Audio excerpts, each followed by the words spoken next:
Hi, everyone. Welcome. Um, really excited for this event. We've been planning it for a long time.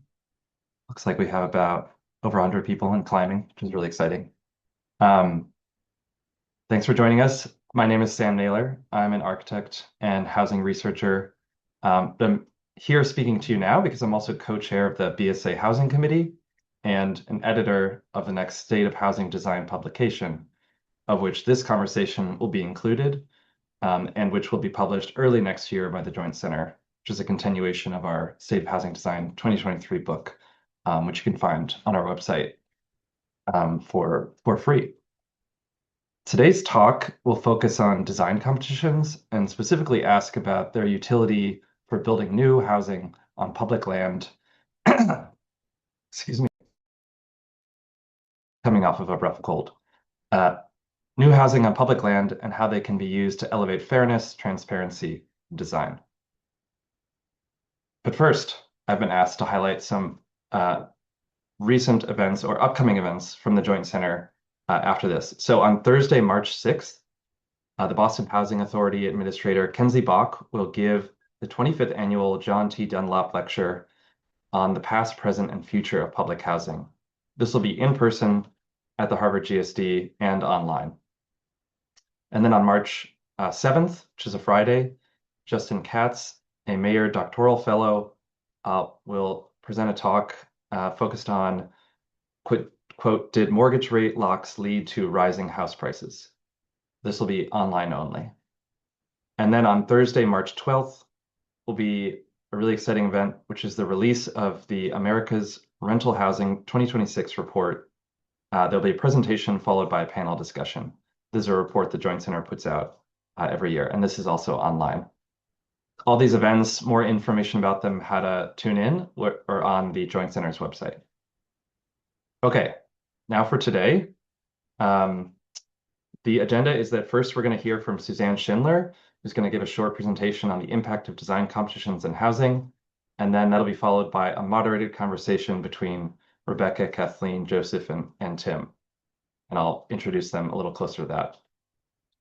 After the first series of discussion points I have prepared, I'll be drawing on questions I hope you submit to this Zoom Q&A feature.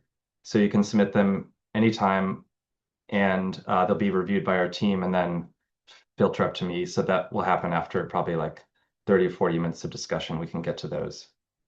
And apologies in advance if we don't get to your question. The conversation will end at 1:30, and a video recording of this and a copy of Suzanne's slides, along with some show notes or links some of our panelists have brought related to the discussion, will all be available early next week on our website. Okay, without further ado, I'm going to introduce Susanne. Susanne Schindler is a research fellow at the Joint Center, an architect, and a historian interested in the relationship between architecture, finance, and regulation in housing. Most recently, she co-wrote the book Cooperative Conditions, a primer on architecture, finance, and regulation in Zurich, which highlighted, among other things, how design competitions are an integral part of providing architectural excellence within Zurich's housing ecosystem. And I'm really excited to hear her presentation. And her working paper on it is also available on the Joint Center's website. Okay, take it away, Susanne.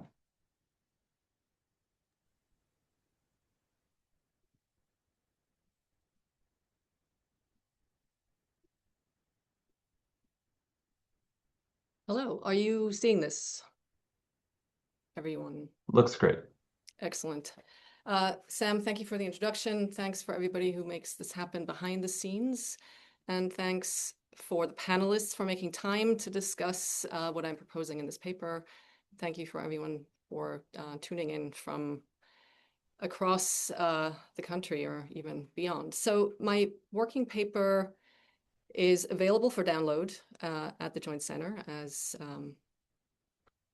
Sam just pointed out, and this presentation will present the key arguments. So in a nutshell, I argue that separating the selection of a development partner from the selection of a design proposal has three main benefits. It improves design and construction outcomes or quality.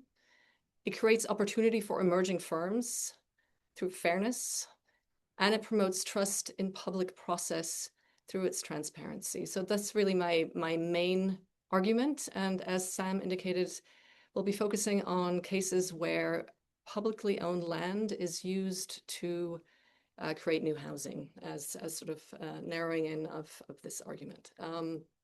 Structured the presentation in 5 parts. First, the Zurich model. Then I look at the problem with the existing request for proposal or RFP system in the United States. If your interest is sort of advancing design, exploration, and better quality of design and construction, I then look at US competitions which exist, which I argue is there's a bit of a misunderstanding there of what competitions can be. A quick look at Vienna and London, and then a few questions to open up for discussion. As Sam also noted, much of this research on Zurich is based on a book I co-authored with 2 colleagues. It too is free to download. If you go to the publisher website, you can find it there. So why Zurich? Zurich's competitions have created diverse and durable housing. And you see here just 3 images of recent examples realized over the past 20 years, in particular by housing cooperatives, which is in Zurich means nonprofit housing. Kalkbreite is one exemplary project to result from competitions. It was built on a difficult city-owned site, which was previously used for parking trams. These images show you what it looks like after, from the outside, from within, and a cross-section that shows a very broad mix of uses, both commercial, residential, infrastructural, and public park on top of it all.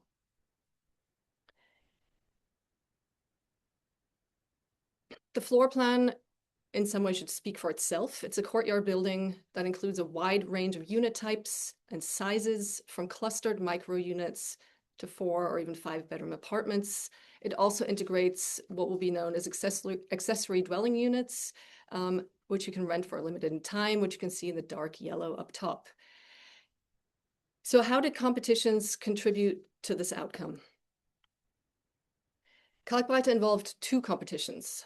The first was for the land lease of the city-owned site. So several groups, developers competed, and the Kalkbreite Association, which was then not yet a cooperative, but it was in formation, was selected on the basis of its concept for a mixed-use, mixed-income development. So the selection criteria was the best overall idea of what to do with this site. The second competition was then organized jointly by the city and the developer. That was an open, anonymous architectural competition. 54 projects were submitted, and 1 was awarded and realized largely as proposed. Müller-Siegrist Architekten, who was at the time a young and emerging practice. So what does it take? Competitions require rigorous preparation. What you see here is the call for the land lease application. It included feasibility, studies and frameworks related to everything from zoning, financial considerations, site structural issues, but also incorporated what had come out of public outreach, right? Sort of the political buy-in for developing the site. What you see here is the so-called brief for the architecture competition, so the second competition. Again, this requires rigorous preparation so that the program, evaluation criteria, cost limits, and the jury are aligned. The goal of this competition is to commission the architects of the best design. We can debate what best means, but let's just leave that for now, because that's left up to the jury also. But the point is, this isn't just a request for informations or a request for ideas. The goal of this entire procurement process is to have a fair, transparent process to debate various design proposals for a specific site. It's about getting a project built. So what you see here is just a sense of the jury report, which is required as part of this notion to fairness and transparency. The jury must document its debates and qualify why it selected a certain proposal. And this is publicly available. And as I mentioned in this case, sort of the best of all possible worlds happened. A young emerging firm landed this job and got it built. Choice creates debate about the merits of design, right? So this question of what is good design, what is design, if you have 54 proposals to debate between, you start to get a pretty good sense of the trade-offs. It might also seem overwhelming to have 54 proposals to evaluate. So there are many different ways to organize a competition. What we just saw is an open competition that's open to, it could, any registered architect, or it could be limited in some way, but let's say anybody could register who qualifies. Is judged anonymously, and that's part of the fairness. And there's compensation only for winners, which you could say is not fair because a lot of people are spending a lot of time to design fully worked out proposals. There's also a selective process where the selection is among interested firms who might have applied, judged anonymously, and again, compensation is only for the winners. You can also do an invited competition. It's openly judged, so you know whose proposal is whose, and everybody gets paid for participating. Again, coming to my basic argument, the benefits are many. For the client, quality, but it also helps, the process helps clients clarify their goals. What do we want? Create a consensus with the city and public outreach, and build capacity. How do you hire an architect? How do you communicate with contractors? And to have a choice. For the architects, it creates opportunity. A well-organized competition can offer a chance at a commission that will actually get built. And for the public, it's about transparency. Competitions can reinvigorate and build trust in public processes that are often hard to follow. And there's a sense that negotiation happens behind closed doors, or that community outreach happens after a developer has been selected or a project has been selected. This is a way to front load all of that into a vetted competition brief. So it takes something, it takes expertise. They have to be run professionally. You need somebody, often real estate professionals, architects, planners, to write a brief, conduct feasibility studies, evaluate submissions, manage the jury, publish the results. You need money. Zurich's competitions are estimated to cost around 1% of total development cost. So anywhere up to $600,000. Swiss francs are more or less the same as dollars, or used to be. And again, this pays for all of the process and preparation, and also to compensating people who are involved in this. More importantly, it also takes commitment to the process and its results. Skeptics say, well, and these are actual quotes, it's just about ideas. Competitions are frivolous. They generate nice ideas that no one can afford to build. Others have told me, how can you ask developers to work with people they don't know? And yet other people pointed out that existing public procurement processes just don't allow for this kind of model, which is itself a procurement process, but many public procurement processes need a bidding process in order to pay anything over $10,000. So it's sort of a contradiction between different ways of bidding, and this type of competition doesn't nicely fit into American models. So moving on to part 2. What's the problem with RFPs? Many cities are using their land and their ownership, public land, to accelerate housing production. In a nutshell, the problem I see is that RFPs are directed to developers who are free to assemble their team, which includes architects, engineers, community outreach professionals, whoever they choose, but they choose. It's basically the city is buying an overall package. And when proposals are evaluated, design is always subservient to quantitative goals, namely experience and financial solvency of the developer. This setup makes it almost impossible to weigh design proposals against each other because the other factor is just more important. Or it's considered more determinative of whether the city will actually get the developer to deliver the product. What you're seeing here is the cover of a recent request for qualifications issued by the City of Atlanta. And on its cover, you see a master plan that they had commissioned as part of the preparation for this call. And they strongly suggested that respondents stick to this master plan, which you can see here. So again, I don't want to, this is not about saying this is a good design or a bad design.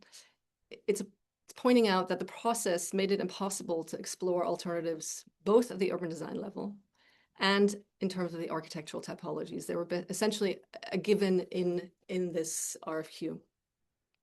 Showing here a more recent RFQ for sale of a city-owned site in Somerville, which is here in the Boston area, for mixed-use, mixed-income development. I'm showing it because it makes clear what is not so clearly legible in some other evaluation criteria. Of a possible 100 points, 20 can be understood to pertain to the design. This is the first item listed under technical criteria. The rest are about financial strength and team expertise.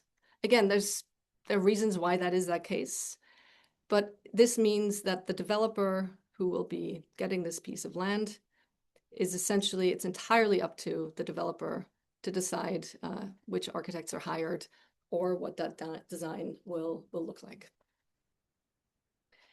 So what about competitions in the United States? There's been a recent wave of competitions amongst especially cities who want to use scattered small vacant sites to promote infill housing development. Often it's referred to as the missing middle, both in terms of scale, but also in terms of affordability.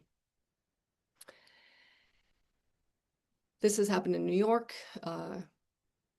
Los Angeles, and we're going to be talking about Chicago. My point is, I think there's a basic misunderstanding that there's a search for a replicable model that is thought to then be usable across the city, regardless of precise site. And the goal is to often not to actually commission an architect who proposes that best solution, but it sort of turns out into being a nice idea kind of competition. So Chicago just serves as one example. Chicago has an abundance of vacant city-owned land, largely due to tax foreclosures over the decades. It has undertaken a very solid effort to get these sites developed, which started under Mayor Lori Lightfoot and has been continued under Brandon Johnson.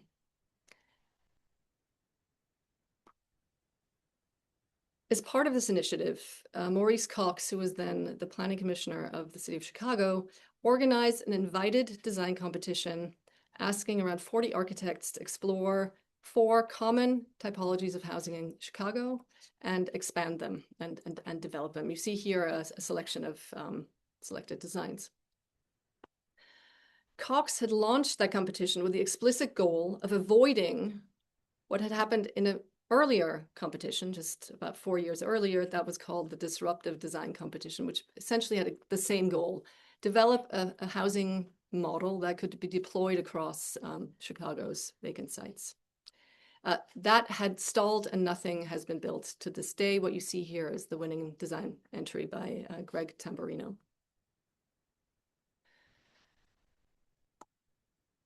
And what has happened since is that the city has disposed of several clusters of vacant sites to developers. It's moving forward, so that's fantastic. But none of these developers have hired any of the architects who are involved in the competition.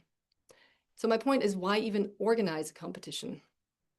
These experiences only reinforce the biases that I've mentioned earlier, that it's just about design. Sorry, just about ideas, not about design. Just about ideas, frivolous, no one can afford to build it. Why even participate? So quick look at how Vienna and London organize their selection of developers and design proposals when they use public land for housing. Vienna actually uses competitions from among developer architect teams, so very much like the American RFP process. However, there are a few key differences. One is criteria are very well established and submissions are judged by an independent jury. Crucially, also, with the award of the land and the site, The team is also assured financing. So that we're talking here about sort of nonprofit affordable housing. So you don't just get the land, you also get the money to build the loan and near certain approval of your permitting process. So in other words, the competition aligns the disposition of land, quality control, financing, and permitting in one process. London organizes competitions from among pre-approved architects. So it's a way to avoid having 54 proposals to evaluate. You sort of do a smaller, you sort of select architects first, and then you invite them to participate in a competition. And the City of London assists public and nonprofit housing developers in organizing these competitions and provides this list of pre-approved architects, which is revisited every 4 years. Note also, maybe note to self in the US, the architecture competition here is held first because it's the public sector or the nonprofit association, which is the client. And only then do they do a second call for a developer contractor. So it's a slightly, the role of the developer contractor is slightly different than in the US. But the key thing, the two things are separated. First, the client decides what they want, and they hire an architect to translate those desires into a proposal. Then they find somebody to build it for them. So what would it take to take some of that inspiration and use it in the United States? So 5 recommendations. First, create clear protocols for when and how to use architecture competitions and provide ongoing guidance. So this would be a role for the AIA or the BSA or other professional organizations that have the interest of architects in mind. 2, tweak the regulatory framework that governs public procurement to allow for architecture competitions. So make room so that this can stand in for or has the same weight as other bidding processes. Third, mandate or incentivize architecture competitions by tying them to financing, permitting, or even density bonuses. This is sort of taking a look at Vienna, is that to understand that the competition isn't just one additional step in an already long process, but is instead that the vehicle to align all of these different steps, right? You get the land. With a good proposal, you get the land, you get the loan, you're almost guaranteed to sail through any kind of permitting. And maybe if you do this, you even get a density bonus. Piggyback onto existing legislation. And 5th, 2 things that might not seem related, but they are: hire capable people and lease rather than sell public land. So this is directed to the public sector. To build capacity in the public sector, you need to invest in people, and maybe you also need to maintain the land in the long term because that's your main asset. So I'm going to turn it back to Sam to take us into a conversation. Thanks so much. That was amazing. Thank you, Susanne. Really excited to dig in. All of our panelists, I feel like you can turn on your video now, and I'll just introduce you briefly. First with Rebecca. Rebecca Tomasovic is the director of real estate for the City of Boston Planning Department. She manages the land, just her. She manages everything, which could be used for housing. She knows procurement laws, but also understands the political public pressures that come with land disposition. We also have Kathleen Evans, who's the Senior Director of Capital Deployment at Mass Housing. She handles money at the state level, where most funding for housing originates, especially affordable housing. We might ask her if and how does the quality and design of construction figure into how the state makes funding allocations. We also have Joseph Zeal-Henry, who's the Director of Cultural Planning for the City of Boston. Joseph is also a trained architect and not only knows Boston very well, but brings his experience from London, where he worked on reorganizing public procurement towards equity and opportunity. And finally, we have Tim Love, who is the founding principal of UTEAL and assistant director and lecturer in the Master Real Estate program at the GSD. He has a lot of hats, but as a former architect, he has seen both sides of the procurement process. Through his firm UTEAL, they both respond to RFPs and RFQs, but also as acting as consultants to municipalities. They also write RFPs. So interesting to see both sides. Welcome, everyone. Really excited. This, just to kick it off, first question to Kathleen and Rebecca is like, what do you think of this idea? Which parts are you less convinced by? Which parts are most intriguing? Rebecca, do you want to take it first since you're sort of first in the process? Sure. Yeah. I think, and I am not a designer by background, and I rely very heavily on my colleagues who have the experience in that space as we think and pursue RFP opportunities. I guess I would say, and I think I saw some questions in the chat about this as well. So anytime we start a disposition process, we start through a community process. And so that is how we collect feedback on design, on programmatic elements, on some of the affordability or other goals that we have identified. And so I think I would say those conversations are more geared towards the program itself and less on the design. So I think there is a lot of benefit of having in coordination with those community conversations, some professional feedback and guidance around design parameters that could be successful on the sites that we're looking at. And so I like the idea of incorporating design early and often. I think Susanne did a great job at sort of highlighting some of the procurement constraints that we are bound by that make it challenging to do so. And I think the way that we have tried to solve for that, just given the constraints around kind of a twofold process, is to rely very heavily on our internal in-house urban design teams, staff, to really take some of that community feedback that we receive, turn it into designs that could be acceptable and successful in these locations, and then have that be what tailors some of the responses that we get to the RFP. But, as Susanne mentioned, a lot of this we look at the team, our evaluation criteria does include design as something that we look at, but there's a lot of other things that we are trying to solve for. And just to make a plug for the city of Boston, the one criteria that we look at is the diversity, equity, inclusion plan that is the team's put forth, and that represents 25% of the criteria that we look at. The rest of the criteria that are put forth really make up the balance of that 75%. And so when you're talking about weighting and thinking through where there's areas and opportunities to preface design, like I think it could be around that. But as of today, we don't really institute that more heavily of a weighted design versus development versus feasibility versus financial offer if relevant. And so those are all the things that we consider. I like the idea of having design. And again, that's what we try to build in-house. But the more eyes, the more experience and perspectives, I think the better. And so definitely open and interested in finding ways that we can incorporate that. So Sam, to answer your question from the state perspective, so Massachusetts is a little bit interesting. Mass Housing is the state housing finance agency. And many states have one housing finance agency that awards subsidy and does bond issuances and lending. In Massachusetts, it's actually two separate. So EOHLC does the subsidy awards. Mass Housing, we also administer some subsidy, but we are also the lender and the bond issuer for 4% tax credits. As it relates to the topics in Suzanne's paper, we also run programs like the community or the Commonwealth Builder Program, which is infill housing for moderate income home ownership. So directly relevant to the Welcome Home, Future Decker programs that were mentioned in Suzanne's paper.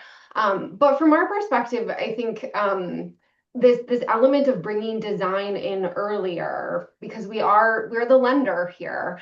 So we're going to take these developments and we're going to live with them for 20, 30, 40 years.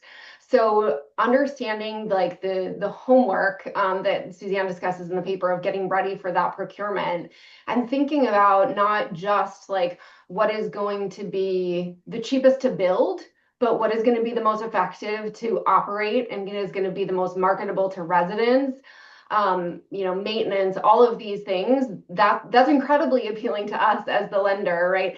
And if there are parts of that do streamline subsidy, because most of the developments that we finance, they've gone through this procurement process with Rebecca, but then they've also gone to the mayor's office of housing seeking subsidy, to HLC seeking subsidy. Yeah. And we're trying to integrate that into one transaction, that the sources and uses balance, and we can look out ahead and say, this is going to be on really solid footing for the next several decades. I mean, besides the $10,000 cap for just immediate disposition of a contract, what are some other, for both of you, but Rebecca, you mentioned some things like immediate in your head, like red tape hurdles to this kind of process? Yeah, so I would say, and again, not wearing a legal hat either, but I think when we put forth an opportunity for redevelopment, we are not prescriptive around who is a part of the team. We evaluate based on the teams in front of us, but I think, and this is a piece that I don't have full clarity on, but I think to be able to say, this is the design, you need to move forward with it in this development context, I think there's concerns with that being presupposed rather than that being a competition through that development cycle. And so that is, we follow Chapter 30B, Master General Law. And so the openness and the competition across all metrics is something that we need to look at. And so again, I don't know exactly how that would play out in reality, but I think that's some of the constraints that we run into, and the fact that we need to be very explicit of the evaluation criteria in which we are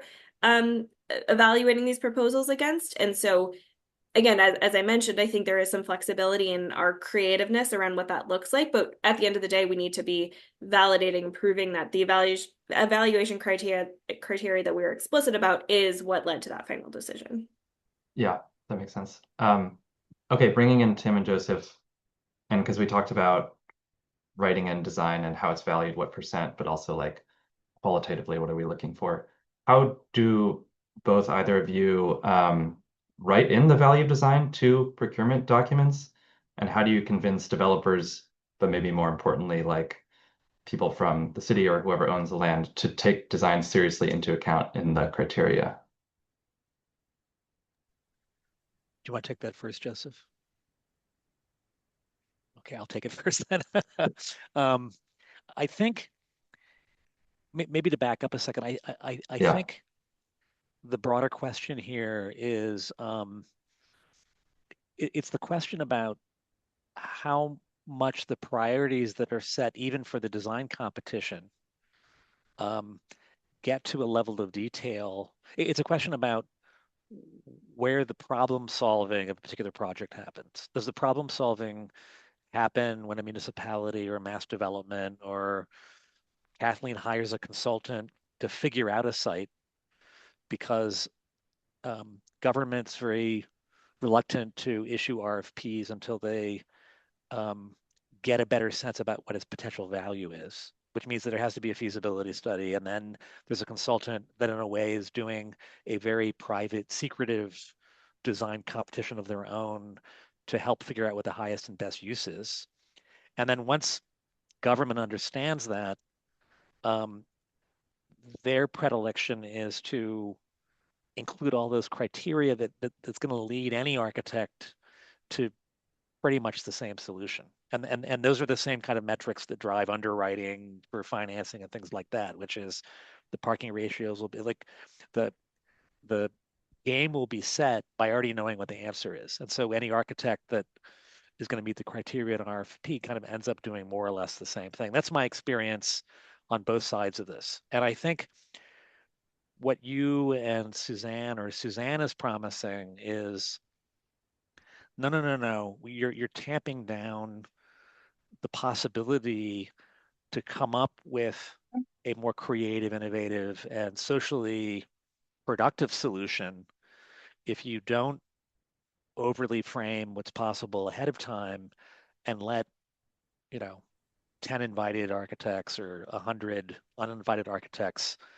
figure it out for you, that they might, because in a way you're getting the benefit of many eyes tackling the same problem versus a very kind of restricted process with usually very limited funding where you see what I'm saying? And so the question is, whose job is it to figure out the site And I think what Suzanne is proposing, what you're proposing in your paper, Suzanne, is a libertarian idea in a way. Let 1,000 flowers bloom, um, and there's many more choices to choose from and discuss with a professional jury, by the way. So I'm just I'm I I'm I'm guess I'm boiling this down to where the problem is being solved, because we're asked to do feasibility studies all the time, and we're asked to solve the problem before the RFP is even issued. I think that's really helpful framing. And I guess my question is, in any procurement process, competition, or RFP, yes, some elements are fixed and some are like, we really want you to come with your creativity. So at a base level, like what's fixed is you must do housing. What's a little flexible is like the color of the facade. But those can be changed. So, in the Kalkbreak, it was like fixed is probably the trains have to still park here. Um, and what was probably more malleable was perhaps the like type of units and what kind of open space for the public, if there was one at all. So for our projects, you could think of fixing a lot of things. In the Atlanta example, they fixed the master plan, but they were probably open to people proposing different stylistic choices. But that was kind of the only thing they were interested in getting. I mean, you could fix like it's like you have to do the parking, but we're actually open to this. Like what in both of your and even like what do we want to generate design innovation towards? Like what do we want people to be innovating on that what do we want to be not fixed in that process? I'm happy to. So, although it has City of Boston next to me, I'm going to speak primarily about what I did in London. So, I was the head of commissioning quality for the Mayor of London, as he rolled out the most recent London plan. And I think this actually always comes back ultimately to like vision of like the city and what are we trying to achieve at large and how procurement has a role to play in a wider strategic conversation about a city. So, in London, design quality is enshrined in the comprehensive plan for the city, which then sets out a rationale for what that means, and then also a imperative to have a design quality perspective. So when the Mayor of London, Sadiq Khan, came in, he set up a program called Good Growth by Design. And the wider narrative of the London plan was this idea of good growth, which is growing the economy, but in a way which is sustainable, ecologically, socially, and sort of like supporting like, people who haven't necessarily benefited from London's economic growth to participate. That overarching framework then created this, and his supposition was that the only way you're going to solve these problems is through design. Because the joke was always that if you were to put every single planning policy in a place, it wouldn't fit because places exist and a context exists, and therefore you have to be able to use design as a way of mediating and balancing out all these different policy initiatives. So we had this program called Good Growth by Design, and within the Good Growth by Design program, there was a pillar called commissioning quality, which is that if we are going to build all these housing, if we are going to build 1 million homes in the next 10 years or something, I think we needed more. I think we need to build 300,000 homes a year in London to keep up with Wow. housing demand. How are we going to do that? And that's where the sort of architecture and urbanism framework came from, was that we wanted to have a prepared panel of architects that local authorities could draw down at speed in order to deliver quality. But we also had a program called Public Practice that we set up in the office, in the mayor's office, where we paid local authorities to hire designers to work in local government.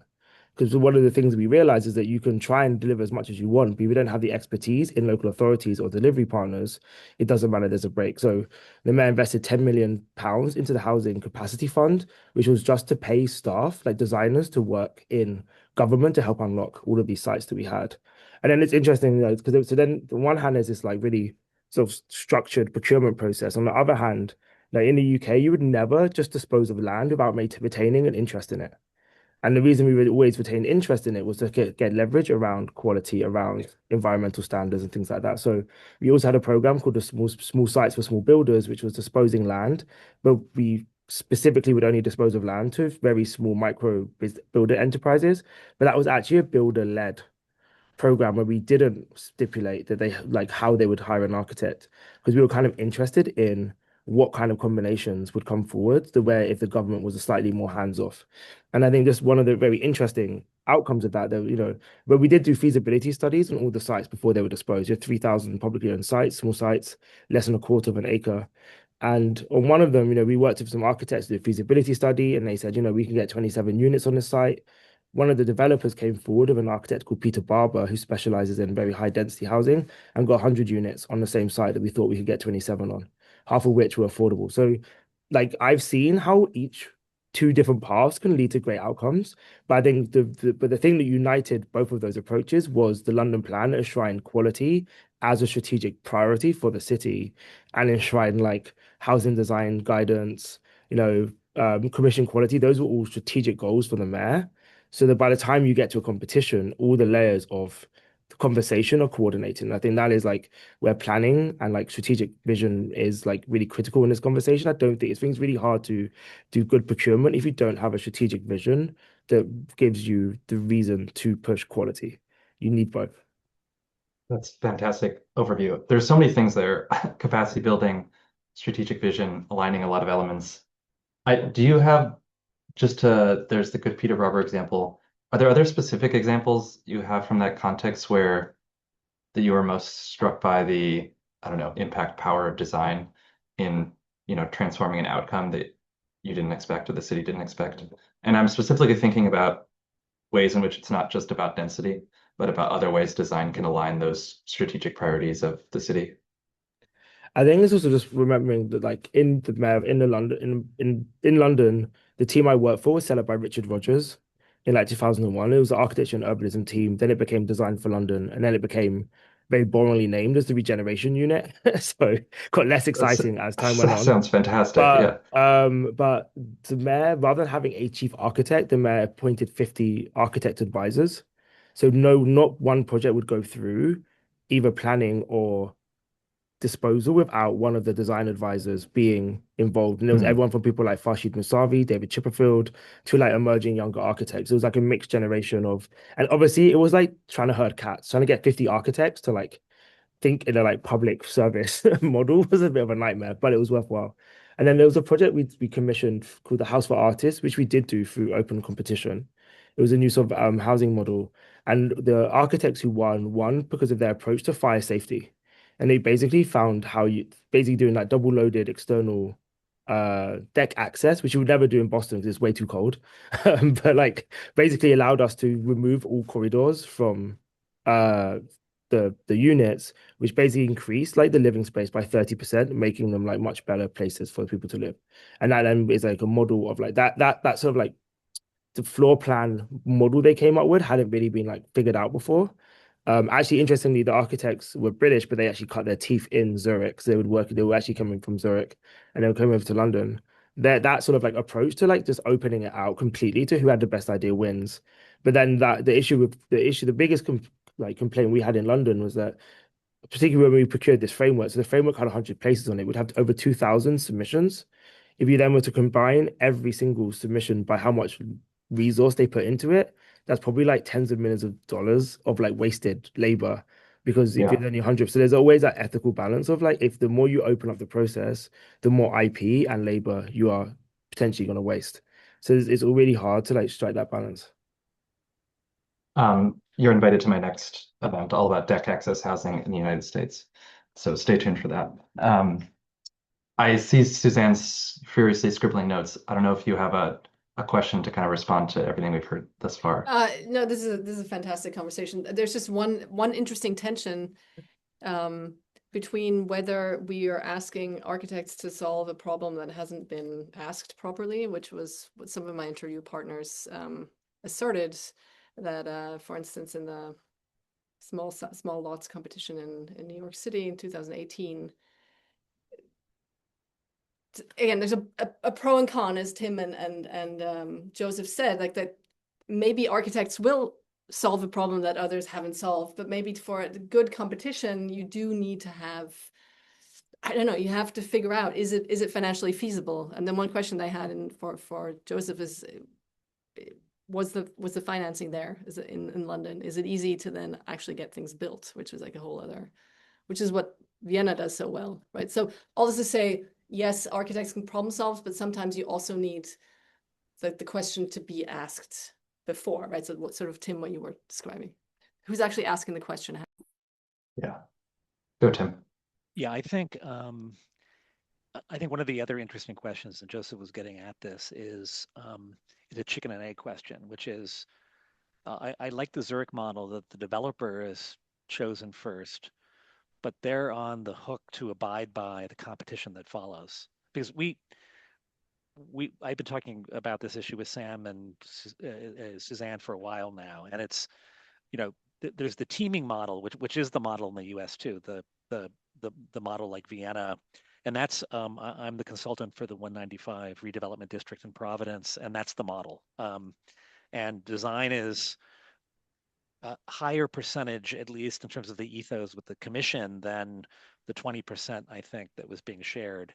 But in a way, maybe the developer is picked first, but they need to abide by a competition format that's fully prescribed. They're on the jury, but a professional jury where they don't dominate. And to me, it's about like the old graphic equalizer, getting the interest in a proper balance, so that design emerges as a more important issue. Because I was thinking, Suzanne, as you were going through all of the options, like in the North American context,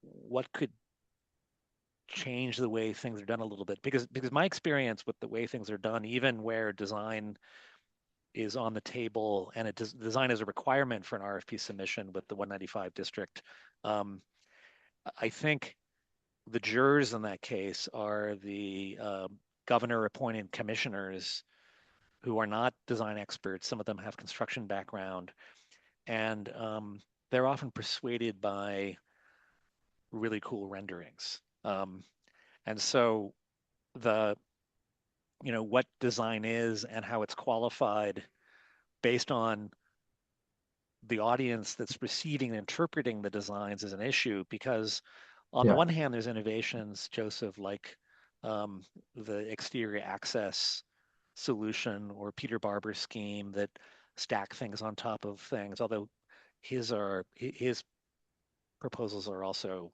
photogenic too. But I think, and I think that the 10-year glut of competitions for fancy cultural buildings in North America, whether they're parks or museums, has given competitions a little bit of a bad name, because a lot of those competitions resulted in overwhelmingly groovy stuff, a lot of which never was built. And so there's a kind of cynicism too, in North America anyway, about competitions that doesn't exist in Europe, where in the EU, competitions are required for all public buildings. So there's a more mature design, and the design and government kind of culture there is much more sophisticated. I think that we need to be some capacity building around any kind of revolution that happens here.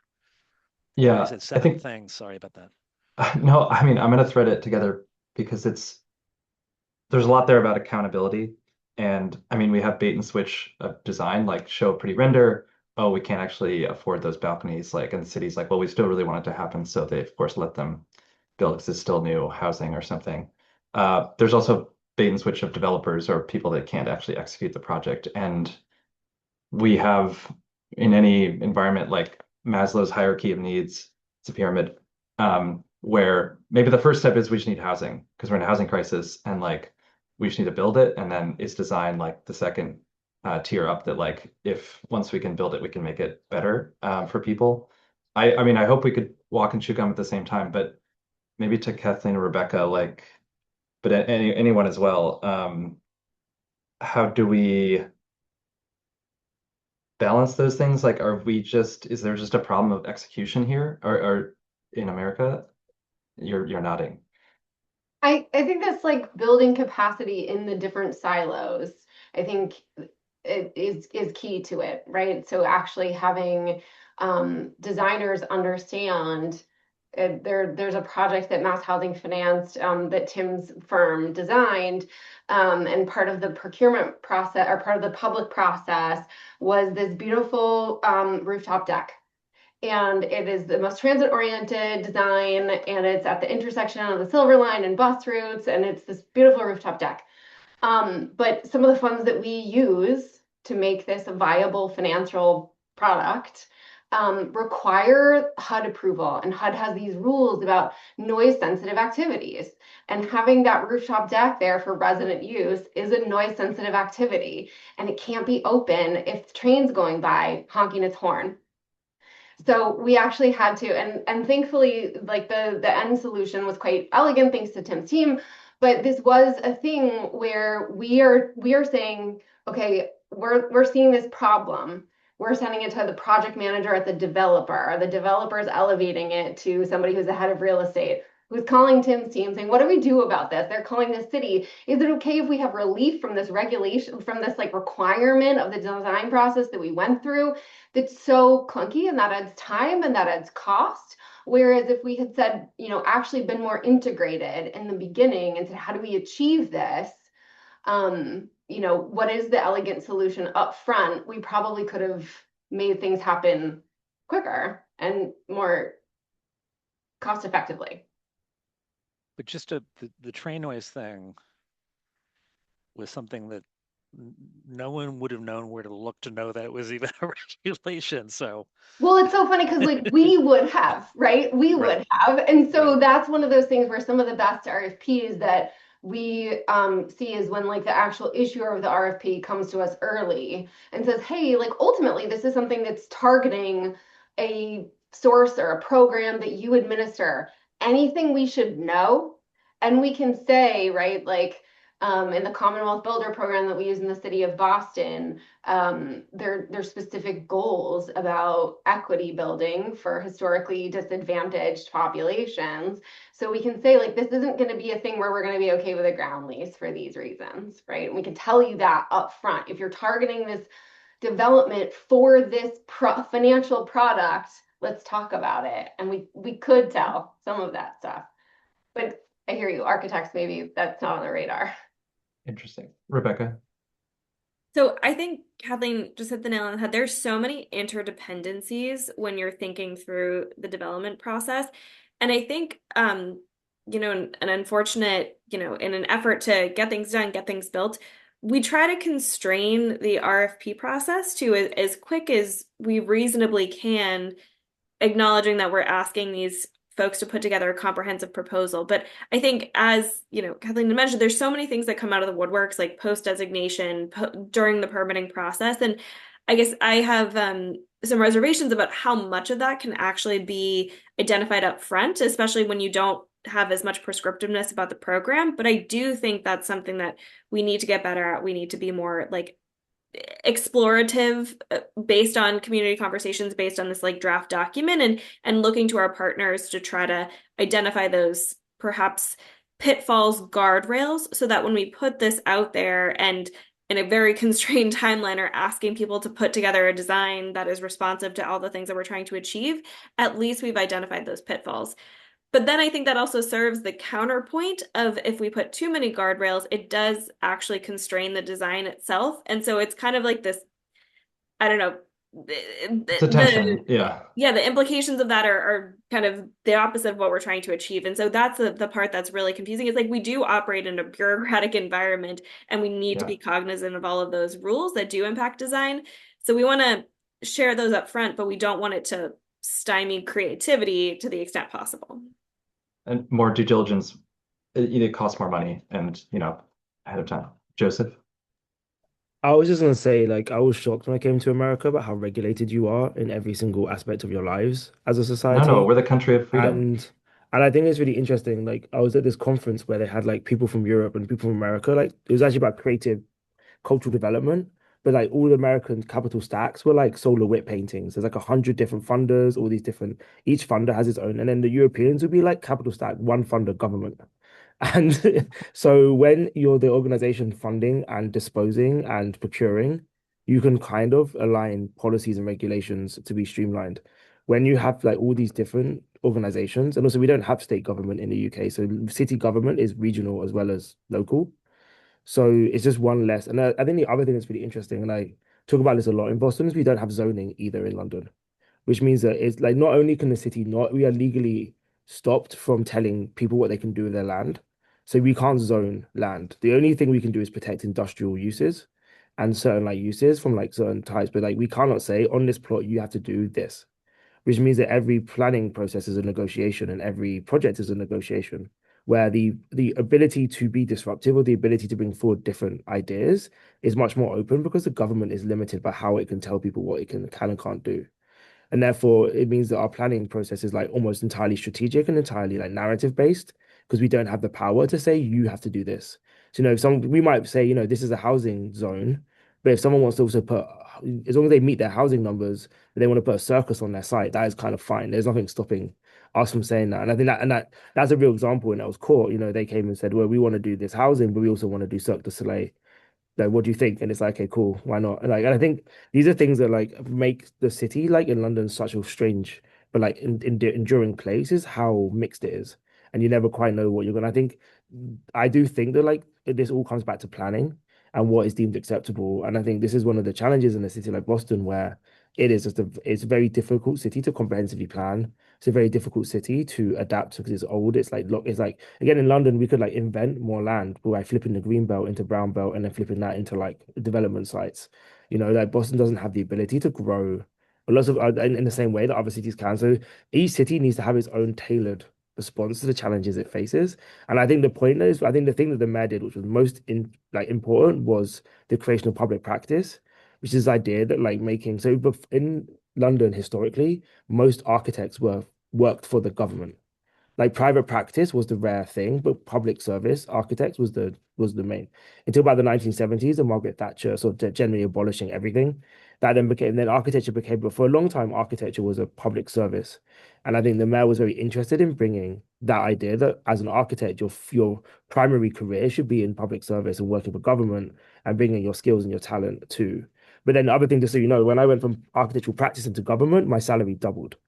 I'm not sure that'd be the same thing here. So there were like other strategic barriers as well. So I think it's just very interesting, like what the Boston was. Well, I think it's very hard to take the London model and place it into the American context because the things is very different in how like the land economy works. And we have a feudal land system still in the UK where the crown still controls a lot of our like land.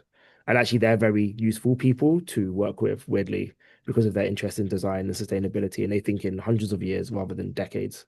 So it's just a very interesting I actually think on a positive note, the procurement framework in Massachusetts is way more progressive than in the UK. So actually, a lot of the things that we had to do in the UK were from the fact that we used the same contracts we used to buy toilet roll for the transit system is the same contract system we used to hire architects. So at least in like Massachusetts, you actually have a more sophisticated procurement framework, which is actually more malleable and more open to innovation than we ever had in the UK. So a lot of these things that we did were to get around how restrictive our procurement laws are in the UK. So I think you actually think Massachusetts has a great opportunity to do really innovative work here because I think you actually have the framework and the tools available to you more so than we ever did in the UK. You have just too many rules. That's really interesting. I mean, I've heard the same critique from people across the pond that they were struck by like when you get approval from the government there, you get approval from the government, like every part of the government. And here, when you get approval from the government, it's like, which government? And like, well, you don't have the water and sewer department, you have the planning department. That's not the state, that's not the funder. There's like 11 accessibility codes at different jurisdictions. So we have this bifurcation. Is there a way that this group sees competitions as a way to create a specialized, streamlined path, like that could cut through the noise and like a special process? I mean, I'm thinking of City of Boston Planning Department, you're redoing its Article 80, and through that, there's like some critical steps in that, trying to be like, okay, all these departments are going to come to this pre-filing meeting, and let's all get together so you can all see the project. Street people are here, the everyone's here, parks people. Um, could is there like maybe no one's a lawyer, but that could be a test case for kind of aligning these things, perhaps to Joseph's points. I guess on the permitting side, I think what this could do is reduce iterations. So there's always going to have to be this level of review. There's always going to have to be these stakeholders here. And I think if design is front loaded, it would make that happen earlier. But what I do think is possible is, again, if all of these folks are in the room and you're not engaging one after the other, you're not hearing conflicting feedback, you're getting that perspective right up front. And that's kind of the idea of Article 80 modernization, but I think in a way in which it's design oriented, maybe, that answers one question. But I guess I would say the only drawback to that is like design is one piece of the puzzle that these regulators are looking at. So if it doesn't consider some of these alternative, um, development criteria or mitigation or impacts to the community, I think that could actually prolong it. So I think it would have to be the intentionality of engaging these folks early and often, and thinking through the design. But I feel like you would need to kind of have a picture of some of those other pieces of the development. Yeah, I think maybe bonus tools within, Boston's existing and soon to reform zoning framework would be worth a pilot to test. The way that more and more municipalities around Boston are using affordability levels as a path to more density or more height. I want to get back to Joseph's comment too about the capital stack for projects in the US, and specifically if there's any affordable housing component. Most of our affordable housing projects have, between 3 and 7 separate lenders, and each of those lenders have their own design guidelines. And so what the design solutions often have to be is a cross triangulation to meet all of the guidelines of all of those lenders, and then you're backed into a corner, about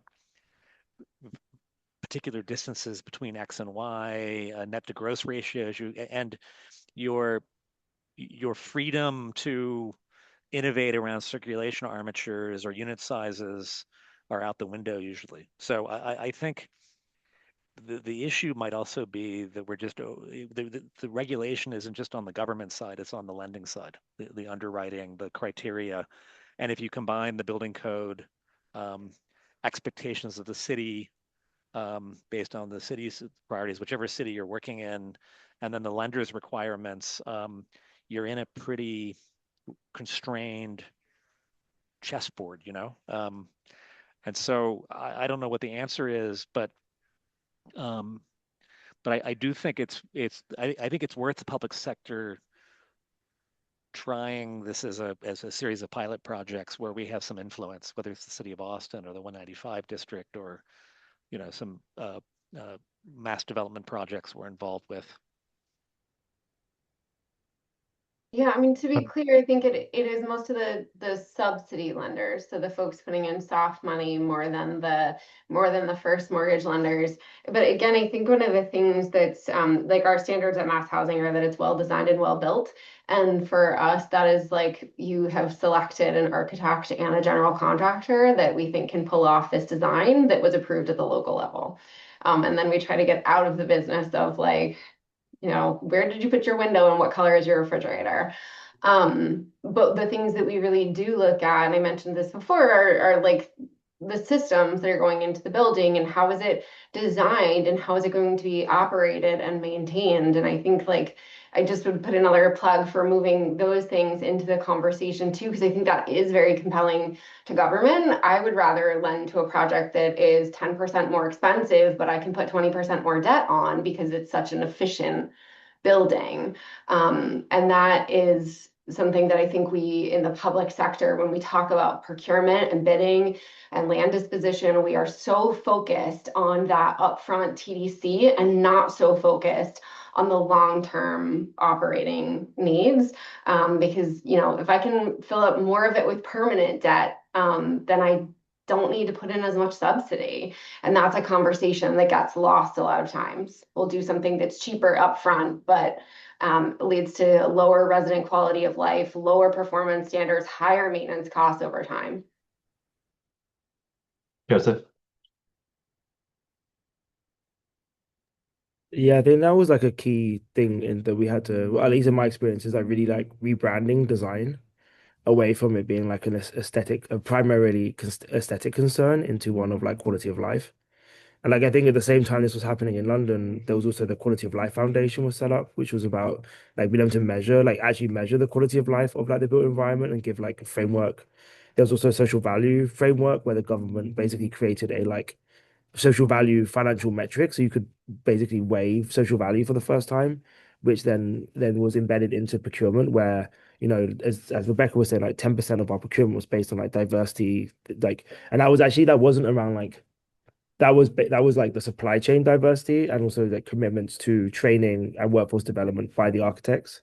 So like a lot of our large procurement would lead to like scholarships that being set up for architects, like young architects and stuff like that. And then there was one thing we did notice that was kind of interesting was the sort of rise of the inter partnership competition response. And that led to a whole other series of challenges, i.e., big architect teams that would call small young architect to give an opportunity.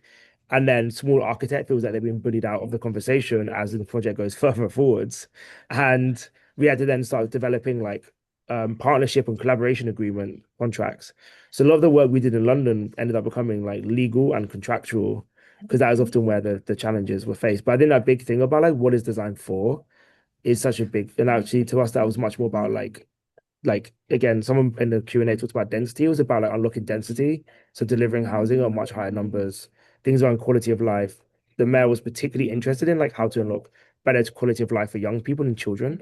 So children specific design guidance, things like that. So I think that was where like design kind of became interesting to us was through this like London plan was actually using design as a way of solving all these other issues we had in society or being part of the solution. So then when we then talked about design quality and like housing, people weren't like, oh no, you're just talking about bricks. It became, okay, how do we integrate play spaces? How do we integrate?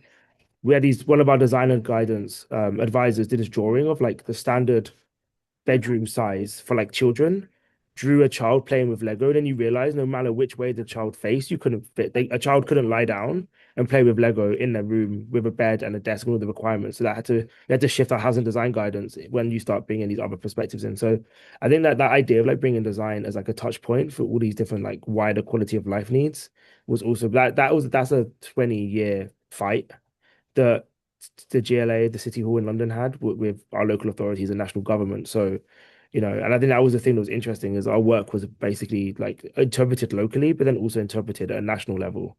So the London Housing Design Guidance that the GLA set up then became adopted at a national level, which then got adopted across the whole country, which meant that there's one housing design guidance now for the entire country. And the only people who don't follow it are the insurance companies who insure the loans, which is a whole other part of like design, which is insurance companies. And actually, they were the most, and then the police had a really big role in design through like Secure by Design. So again, in the UK, you have to show that what you're designing is like driving out will be like not used for the crime. So really, the police and the insurance companies had like a very, very outweighted role in like design quality as well. And then we had to do a lot of work with insurance companies. And then when I was leaving the GLA, it got to the stage where the mayor was talking about setting up his own publicly owned insurance company to insure housing development. So it's kind of interesting when you start talking about design and procurement, where the battle, the realms of battle that you have to like play. And often it was like actually the developers were kind of into it. And actually in the UK, a lot of our developers were always seeking out good quality architects anyway. It wasn't like we had to force them. That was part of the culture. But it was the insurance companies, the police. The police would say stuff like, what, like people are sitting on benches. They can't sit here. Like whatever, Oh like no. like trying to remove Yeah. every single bench from a public square or whatever. So that was like kind of interesting. And then we had to talk about how actually like yeah, anyway, so there's a whole like series of interesting realms to fight when you want to talk Yeah. about design quality and design competitions. And it's like we end up having to get the police to be like on the jury of like our framework, so they felt like they were involved in this. Otherwise, they would always be much more difficult to deal with later on. That's great. We have a question on juries. And just a plug, if you're interested in learning more about the London Housing Design Guide, I will direct you to the BSA's YouTube channel, where I moderated a discussion all about the differences between the London Housing Design Guide and the City of Boston's housing design requirements. And that is a recording on there. But I'll let Kathleen chime in. No, I just had a question. So, well, actually, what Joseph just mentioned, one of the problems that we have in the US about things like that is that like the housing system wants to pay for the housing units. and they're like somebody else to pay for the commercial space, and they're like somebody else to pay for the sidewalks and all of the infrastructure and enabling work. And because it's also segmented, so at mass housing, we literally, when we break down budgets, to be able to show the EOHLC the budgets, we're pulling out, well, this was about water and sewer improvements, and this was, landscaping. These are all the things that are sort of peripheral, but they get loaded onto a housing budget. And that's just like, to reiterate your point about like government is so many things. But one question that I think you've mentioned a couple of times, and that was in Suzanne's, was like making opportunities for younger architects and more emerging architects, and we see it for developers too, to come and be participants. So we've experimented with some sort of like lines of credit, other financial tools to give access to those folks to actually like bring something financial to that partnership. I'm wondering if there are other things in the models, either in London or in Zurich and Vienna, Suzanne, that would like are useful and things we should think about here.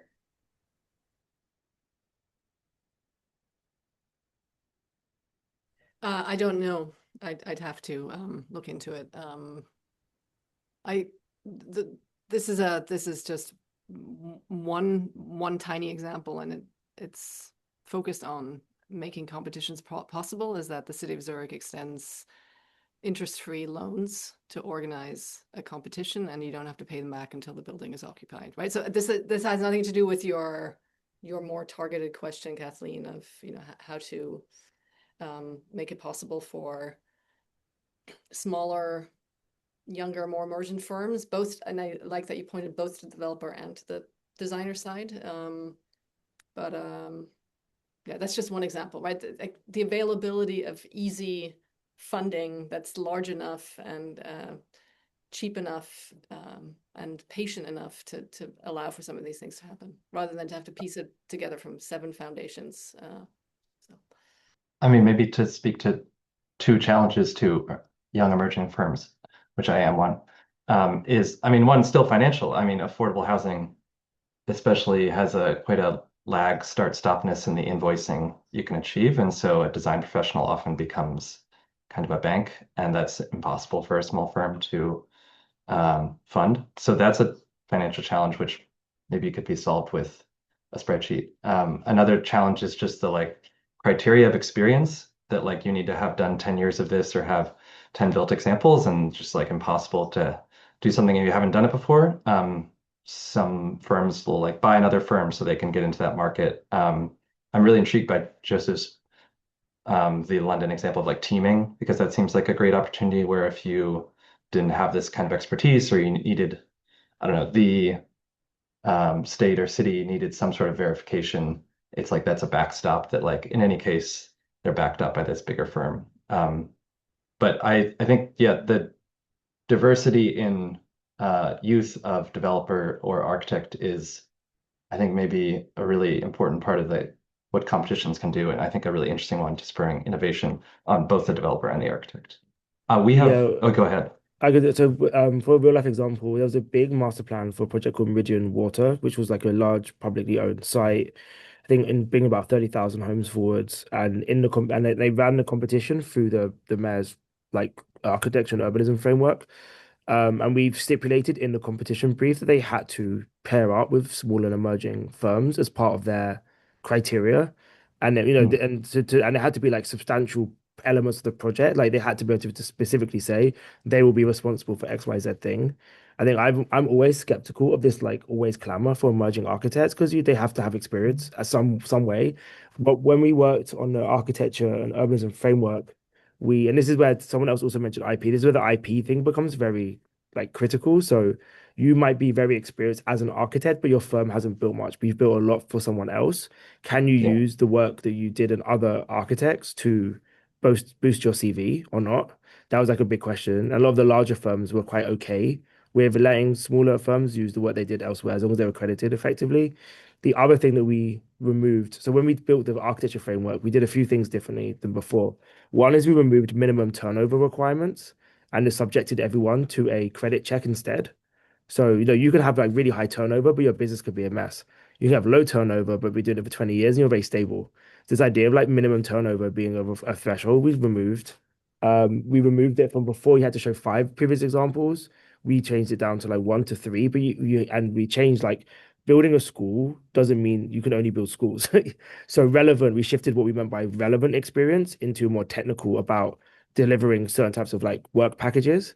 And then the other thing we did, intense, we restricted the number of lots you could apply for. So again, if you're an office of 500, you can apply for 10 lots, get on 10 lots because you have the capacity to do it. So we restricted the number of lots you could bid for. And then we also, if there were 10 lots, we restricted four just for what we considered micro or small enterprises. So offices are less than 50. So if you're an office of 10 to 50, you're competing against other offices of 10 to 50. So there were mini scale lots within the lot. Hmm. So it's very difficult for a firm of three to compete against a firm of 300 just from like the capacity to like do good renders or whatever. But if you're Yeah. competing against other firms of 1 to 10, that's a more level playing field. So I think they're like there's a lot. I think there's an art form to procurement, like that people don't necessarily like think of it as a creative thing, but to me, like the procurement itself is a design like problem to be solved. Um, and and we did all that, and everyone still hated the process. So like, there's not one architect that will tell you that they like the way that we procure in the UK. So I think I just want to be really clear that like the system in the UK that might seem great here, when you're on the ground doing it in London, is horrible. Like I felt so guilty about like the amount of time that every architect had to still submit. We tried to make it Right. as legally streamlined as possible, and it was still horrible. Then we had to pay all these people to go through 2,000 applications. They all hated the process.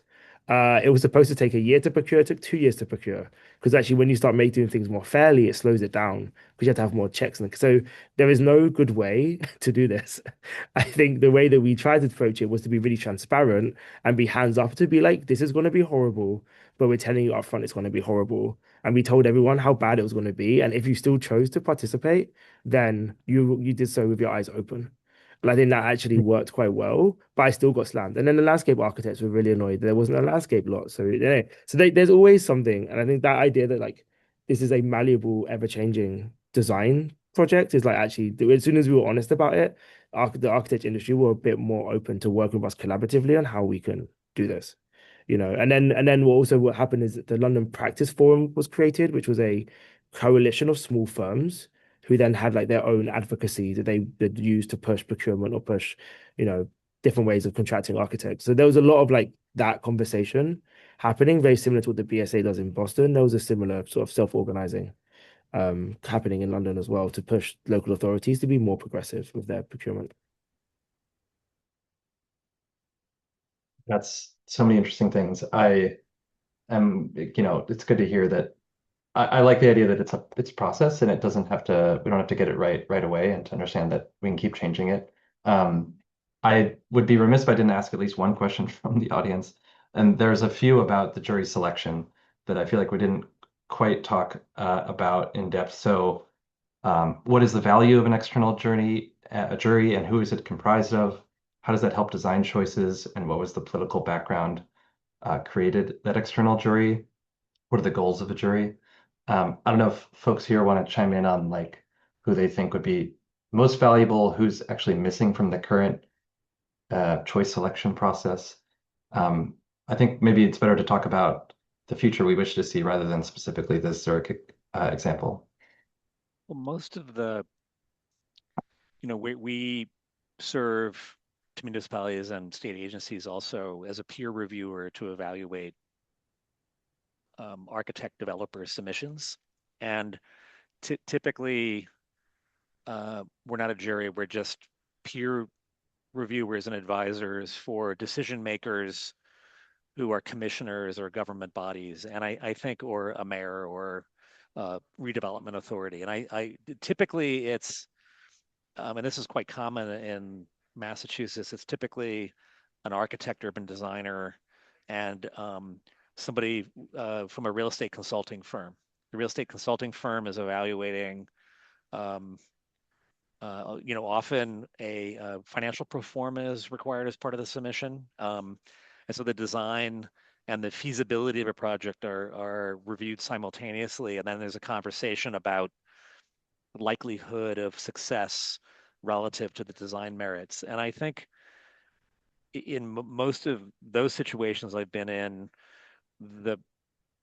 there's a healthy dialogue between those two things. But in that case, we're a consultant and the real estate advisory firm is a consultant. They're not a jury, and are only advisory. So I don't know. I mean, I think the idea of a jury that's a little bit more independent is a good one.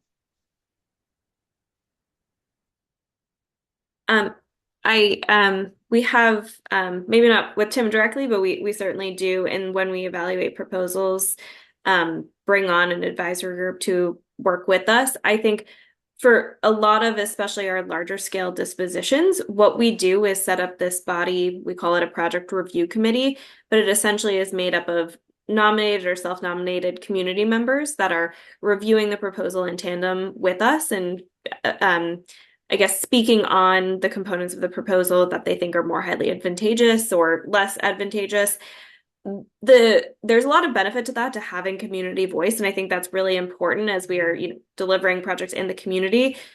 The little bit of a pitfall that I've experienced with that is, I forget who said it earlier, but there are a lot of pretty pictures, there are a lot of renderings that we see, and the actual feasibility of that is something that as professionals we might be able to, poke holes in and see some of the challenges. But I think there has to be a high level of education that's done with our community partners around that, because it's just not day in, day out the world that they live in. And so we do try to have this group made up of people that have diverse backgrounds and relationships, some in an architect capacity, some in mobility, those type of things. But I would say because of, you're trying to solve for a lot of different criteria, it often is a challenging thing. And that's hopefully what we balance out with the professional review that's done at the staff level or with advisors at the same time. But those are all, when we think about who influences that decision at the end of the day, we're also trying to give voice to a lot of other community stakeholders, actors as well. And through public comment as well, that's always something that we consider. And so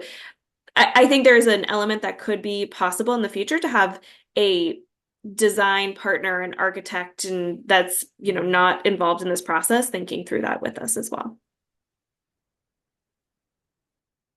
Interesting. Is the tension there then, Rebecca, that for political reasons there's representatives of the community there, and in another model it's not the staff, it's an outside jury evaluating it, and you might get the same political buy-in then it's seeming like the staff behind closed doors is actually making it, because it would be too big of a jury if you had representatives of, the IAG, the group that evaluates these, and then you also had all the professionals there. It would be a jury of 20 people. But the city's always prioritized community representatives to try to, let's say, lubricate the process moving forward as much as to get good feedback over kind of professional third-party review until much later in the process, like with the BCDC, after everything is already kind of decided. Totally. And I think, those are both objectives through that evaluation with community. I think there's also an expectation that the folks that we bring on with us know the neighborhood, know the context much better than folks that are sitting behind a desk. And so that's another reason for that. But I would say, one of the things that we have done, and again, we are always iterating and trying to think about this differently, is of the evaluation criteria, which could be anywhere from 4 to 7, I think I've seen upwards of 10 different metrics that we're looking at. We try to be more explicit as to where the community voice and perspective is more elevated and informing of that decision. So for instance, design tends to be something that, we have staff speak on and present on, and that perspective is a little bit more heavily weighted. But in terms of, the development program, the the diversity, equity, and inclusion plan, like those are the things in which we really, not cede control necessarily, but we give a lot more authority to that public voice when we're reviewing it in tandem. So yeah, we're not trying to do anything behind closed doors. And always, as I mentioned, there's this education component when we bring to this public body in comparison.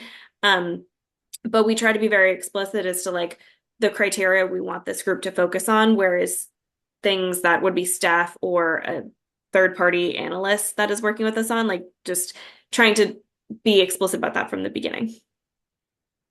In the few moments we have left, there's a few questions about compensation for enduring competitions. And maybe this is more for Suzanne, is even when competitions are paid, they usually pay far less than the value of the labor required.